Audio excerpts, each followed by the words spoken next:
All right, another day, another superhero movie review. And before you say anything, yes, I am wearing a Spider-Man shirt, even though Black Adam is from DC. So deal with it. R.I.P. my Superman shirt and my Batman vs. Superman shirt back when I was excited for that 6.5 years ago. Time flies. What is up, everybody? Random Man here. I hope everyone out there is continuing to stay safe and be well during this unpredictable time, as I am here bringing you my review for Black Adam.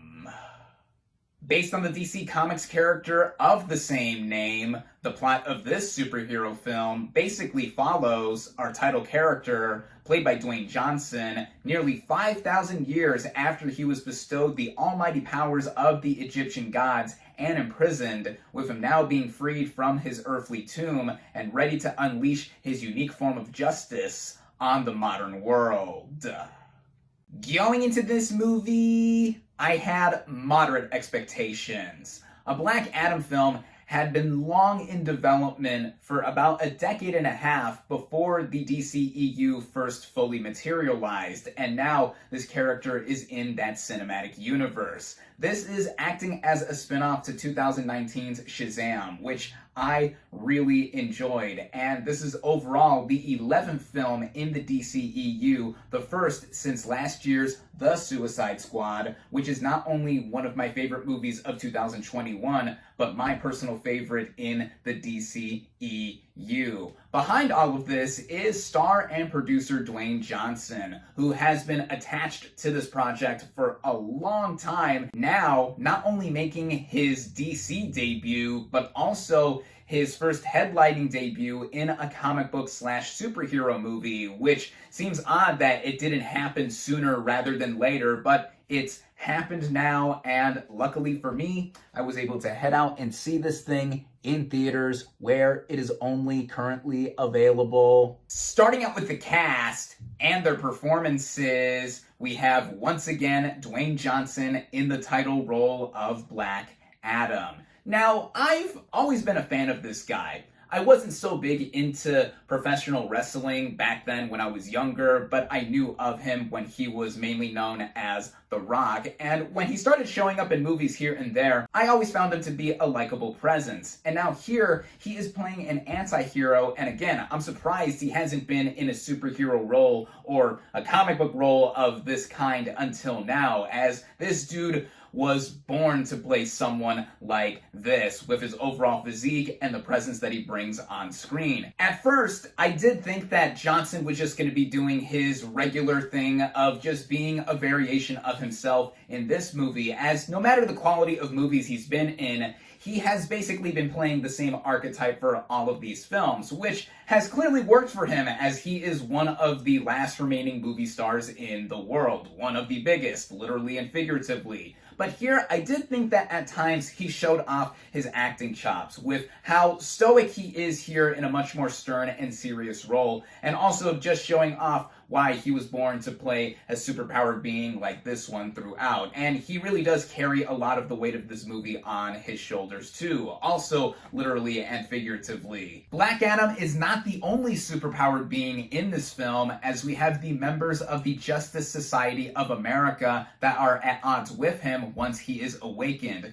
including Aldous Hodge as Hawkman, a character who I knew of in just general pop culture, but like with Black Adam and other characters in this movie, I really had no knowledge of, and seeing him in the suit, he does a lot in terms of how he has to emote around having all of this stuff on him, like the mask on his face with his facial expressions and him being able to move around and looking like he could take on, at least temporarily, Black Adam. There's also Pierce Brosnan as Dr. Fate, who is a character that many have already pointed out as being similar to Marvel's own Doctor Strange, though Fate predates Doctor Strange in the comics. Both of them have similar power sets here, and Brosnan has this kind of poise in the role that he just brings a lot to, with being someone like this who is a sage leader and has a lot of advice and words of wisdom to the team in terms of trying to talk down Black Adam and also just trying to be their own superhero team. Then we have Noah Centineo as Atom Smasher, who can grow big and small given his name, and I honestly found him to be an annoying and derivative version of Deadpool. In fact, his mask looks a lot like Deadpool's when he has it on, as his attempted jokes and other bits of humor didn't entirely land for me. Who did land for me was Quintessa Swindell as Cyclone, who Atom Smasher is basically trying to get buddy-buddy with the entire time.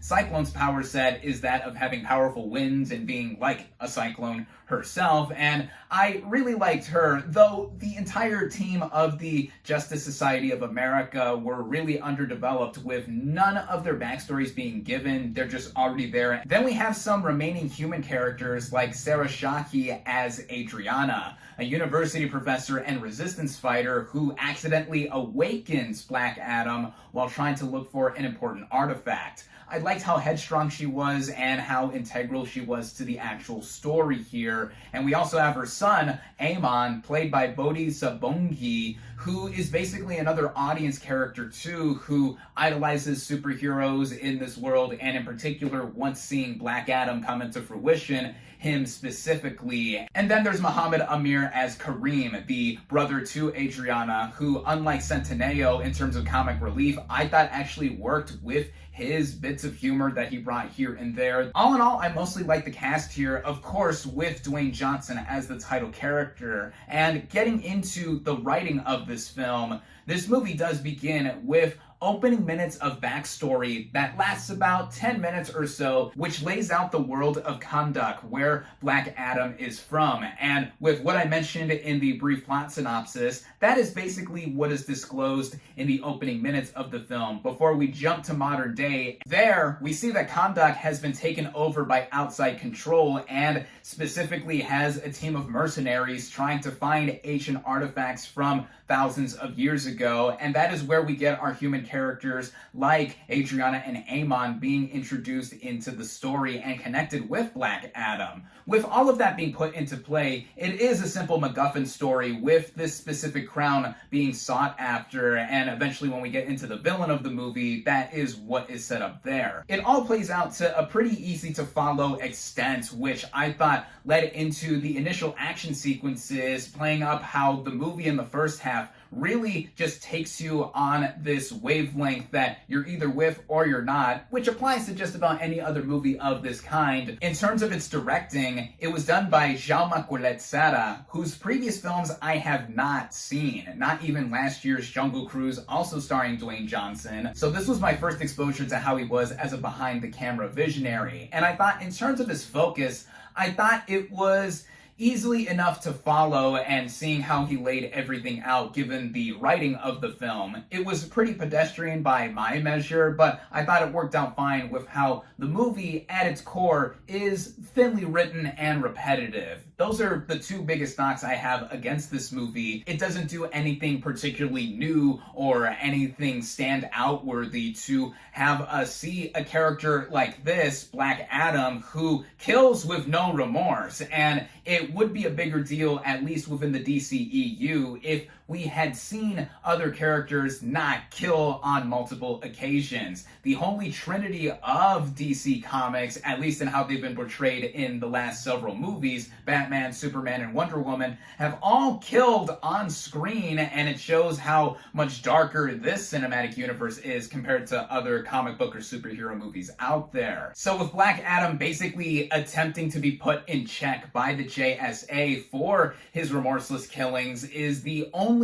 angle that I think this movie tries to have in terms of setting itself apart from the rest of the franchise so far. Also added in here with the way the narrative plays out is the dynamic between Black Adam and some of the human characters I've mentioned. I'm not the first to mention this, but a lot of people have already cited Terminator 2 Judgment Day with how there's a mother and son with this big hulking, powerful being with them trying to take down evil. And yeah, I thought that was well done here, but again, it's nothing new. The way it does all play out, though, I was mostly entertained entertained by, and how the movie, mostly in the first half, does consistently go along at a pace that shows that this is the kind of film that is trying to deliver on the action, which a lot of it does incorporate slow motion sequences that feel like an earlier Zack Snyder movie, whether in or outside of the DCEU. The first time seeing these sequences play out, I thought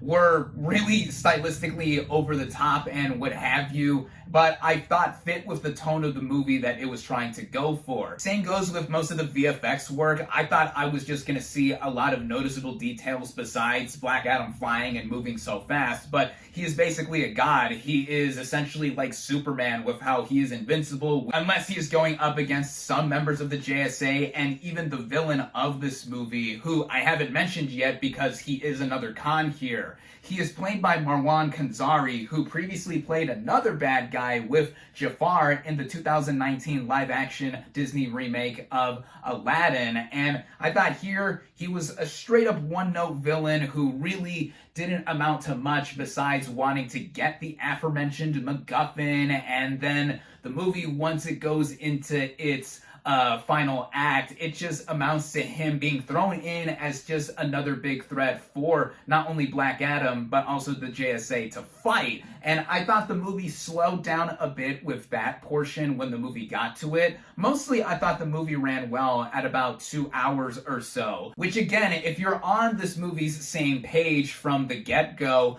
that would make this movie play out well in terms of its timing and pacing, and I thought that did mostly apply. And then with how the movie is put together on the rest of the technical fronts here, the movie has a look to it, given that it takes place in a fictional part of the Middle East that has a lot of bright oranges and sand colors all around that fit the setting, and it's noticeable that a lot of it was done with CGI or blue or green screen. The score I do want to give a shout out to, as it was done by Lorne Balfe, which has him do a score that is fitting for a big bombastic superhero film like this one, with the instrumentation and even some vocals here and there to make it seem epic, even though this is all self-contained in one place for a lot of it. Though, of course, this is a part of the bigger universe with connections here and there, but they're mostly relegated to later on in the film. And all in all, I did find myself being mildly amused by Black Adam. As a movie overall, I thought it was okay, and compared to some other films that we have gotten multiple of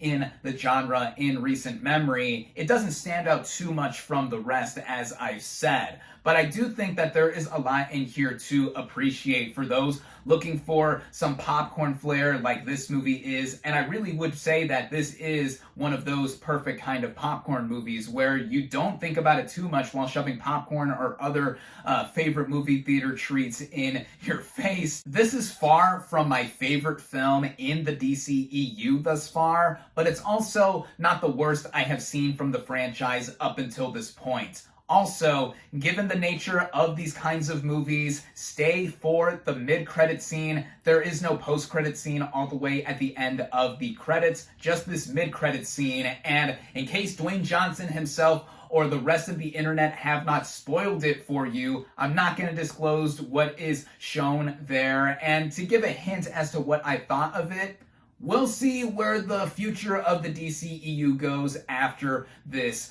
point. I mean, as a bit of a last-minute side note, this film is a spin-off of Shazam, and I did find it weird that though Shazam is itself said multiple times in this movie, the character himself is not in it. Maybe Black Adam will show up in the upcoming sequel, Fury of the Gods, next year. We'll just have to see, but yeah, there is that. And also with the series being still in a bit of disarray with the changing of hands in terms of the studio and other stuff that is coming in the near future, whatever. That's a story and a thread for another time. In terms of Black Adam overall, I cautiously recommend it.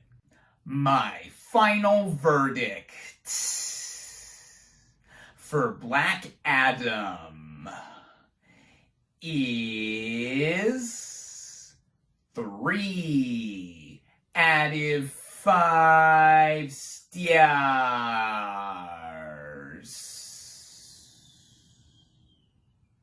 Thank you all, as always, for watching. Be sure to like this video, comment on what you thought of Black Adam, social media links in the description, subscribe to my channel for more, and I'll catch you on the next movie review.